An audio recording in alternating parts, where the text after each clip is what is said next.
నమస్కారం అండి. శ్రీ వెంకటేశ్వర భజన ఛానల్ ఇస్తున్న వ్యూవర్స్కి, నా ప్రేక్షక దేవుళ్ళకి నమస్తమాంజలి. మీ వీరభద్రరావు, భజన గురువు గారు. ఈరోజు మీకు చిన్న పాయింట్ చెప్పడానికి వచ్చాను. నేను పెద్ద విద్వాంసుని కాదు, కళాకారుని కాదు.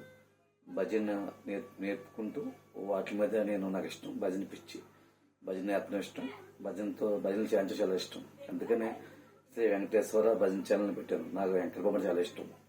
నాకు వెలవెల్పు కులదైవం శ్రీ వెంకటేశ్వర స్వామి. ఓం నమో వెంకటేశాయ అని తలుచుకుంటూ ఈరోజు చిన్నపిల్లలు ఇంట్లో తల్లిదండ్రులు ఏం చేస్తున్నారంటే,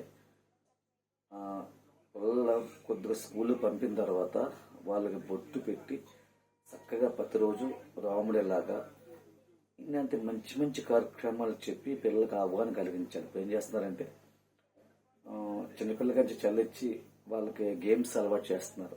ఎంతవరకు సమస్యలు చెప్పండి. అది మీ తాతలు, మీ తండ్రులు, మీ తాత ముత్తాతలు వాళ్ళు ఏం చేశారో మీకు తెలుసు. మీ మనవుళ్ళకి, మీ పిల్లలకి తెలియదు కదండి. దయచేసి గమనించండి. ఆడపిల్ల స్టిక్కలు కదండి, కుంకుమ పెట్టుకోవాలి. అసలు అది కూడా చాలా మంచిది.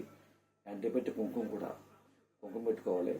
ఇంత మీరే చెప్పాలి తల్లిదండ్రులు పిల్లలకి. భజన చేయాలన్నా గుళ్ళోకి వెళ్ళాలి, శనివారం గుళ్ళోకి వెళ్ళాలి, సోమవారం గుళ్ళోకి వెళ్ళాలి, ఈశ్వరుని దర్శించుకోవాలి, వెంకటమ్మ దర్శించుకోవాలి.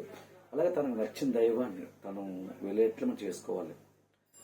దయచేసి. ఎందుకంటే మన పాశ్చాత్యక ఈ సమాజంలో, ఈ కంప్యూటర్ యుగంలో కొన్నాళ్ళకి భగవంతుని మర్చిపోతామని మనం అనుకుంటున్నాం. ఈ ప్రకృతి వెళ్ళాలని ఎందుకు అనుకున్నారు?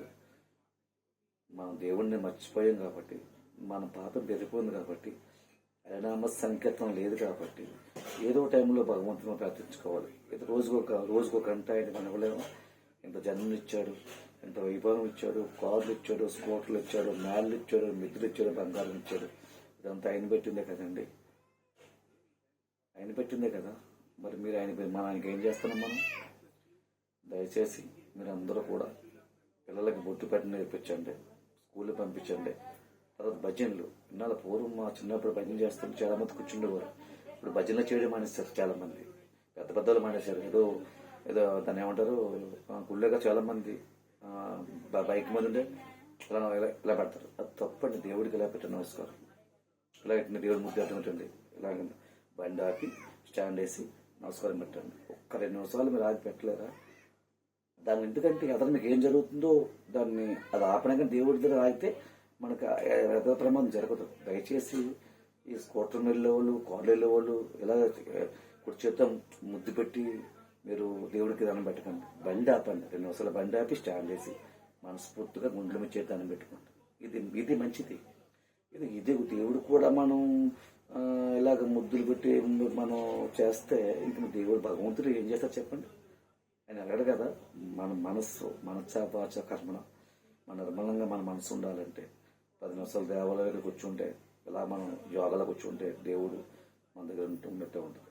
దయచేసి ఇది గమనించండి. నేను పెద్దని చెప్పట్లేదు, నా తోచింది మీరు చెప్తానండి. ఇంతవరకు నేను పెట్టిన ప్రతి భజన చూసినందుకు నా వ్యూవర్స్కి, నన్ను సపోర్ట్ చేసే నా భజన సంఘాల వారికి, ఇంకా నా ఫ్రెండ్స్కి చాలామంది కూడా నేను మీకు విజ్ఞప్తి చేస్తూ ఉన్నాను.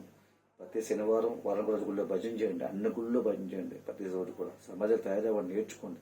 నేను ఫ్రీగా నేర్పుతాను. నా నెంబర్ మీకు అందిస్తాను. ఫ్రీగా నేర్చుకోండి భజన. నమో వెంకటేశయ్య. నన్ను నా ఛానల్ని ఛానల్ చూడండి, సబ్స్క్రైబ్ చేయండి, నన్ను ప్రోత్సహించండి. ఇంకా మంచి మంచి వీడియోలు పెడతాను. నాకు ఈ భజన ఇష్టం. ఈ భజన మీద నేను ఉంటానంటే నాకు చాలా భజన పిచ్చి. ఓం నమో వెంకటేశయ్య.